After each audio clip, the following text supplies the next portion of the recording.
सभी साथियों को जय भीम, जय जोहार, जय संविधान। दोस्तों, आज बहुत ही महत्वपूर्ण टॉपिक पे चर्चा करने वाला हूँ।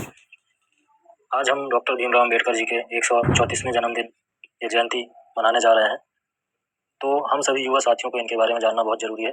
इसलिए मैं आपसे कुछ महत्वपूर्ण टॉपिक पे चर्चा करने वाला हूँ कि आखिर हम हर साल बाबा साहेब के जयंती को ढोल नगाड़ों डीजे के माध्यम से मना तो लेते हैं, पर हमारे बहुत से युवा साथियों को उनके बारे में जानकारी नहीं होती कि आखिर में क्यों मनाते हैं, क्या योगदान है हमारे जीवन में, आखिर उन्होंने क्या किया हमारे लिए ऐसा कि हम उनके जीवन के बारे में इतना चर्चाएं करते हैं या फिर उनको इतना महान बोला जाता है। चलिए आइए आज चर्चा करते हैं। दोस्तों, आप सभी को पता होगा भारत के पहले कानून मंत्री थे वो डॉक्टर भीमराव अम्बेडकर जी थे। उन्होंने आखिर क्यों दिया था कानून मंत्री पद से इस्तीफा, तो क्या है इसके पीछे कहानी।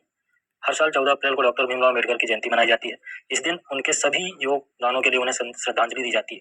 वे भारतीय संविधान के पिता भी कहलाए जाते हैं। वे आजाद भारत के पहले कानून मंत्री भी थे। लेकिन ऐसा क्या हुआ था कि उन्होंने इस पद से इस्तीफा दिया, इसके बारे में हम चर्चा करेंगे।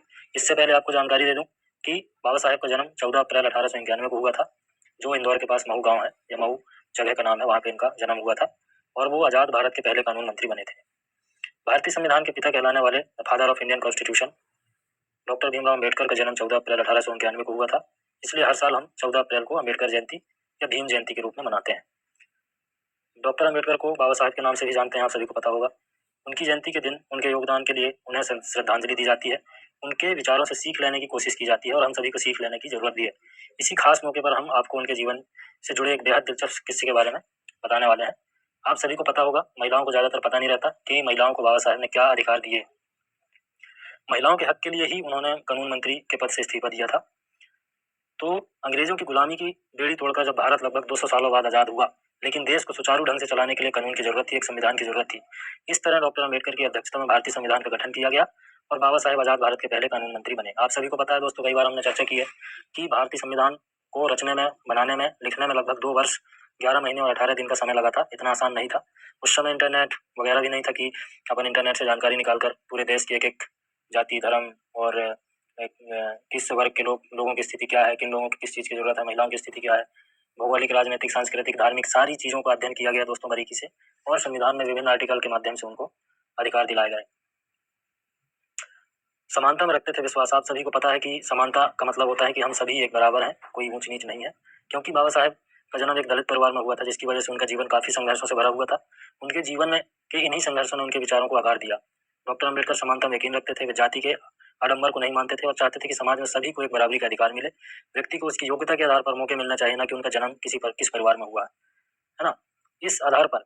इसलिए उन्होंने अपने पूरे जीवन समाज से जाति प्रथा, महिलाओं को बराबरी, बड़े छोटे के भेद को मिटाने के लिए काम किया। ऐसा ही वे भारत का कानून मंत्री बनने के बाद भी करना चाहते थे। समाज में महिलाओं को भी पुरुषों के समान बराबरी का दर्जा दिलवाने के लिए उन्होंने एक बिल पारित करने का प्रस्ताव रखा, जिसमें पिता की संपत्ति पर बेटियों का भी बेटों के समान ही अधिकार होने का प्रस्ताव दिया गया था। इस बिल को हिंदू कोड बिल के नाम से जाना जाता है। इस बिल में विवाह में जाति के महत्व को खत्म करने, तलाक के नियम, गोद लेने के लिए नियमों को पारित करने पर चर्चा की गई थी। लेकिन उनके इस बिल को कैबिनेट में पास होने की मंजूरी नहीं दी गई। इस बिल के पास न होने की वजह से 1951 में डॉक्टर अम्बेडकर ने कानून मंत्री के पद से इस्तीफा दिया। तो दोस्तों, ऐसे थे हमारे बाबा साहेब।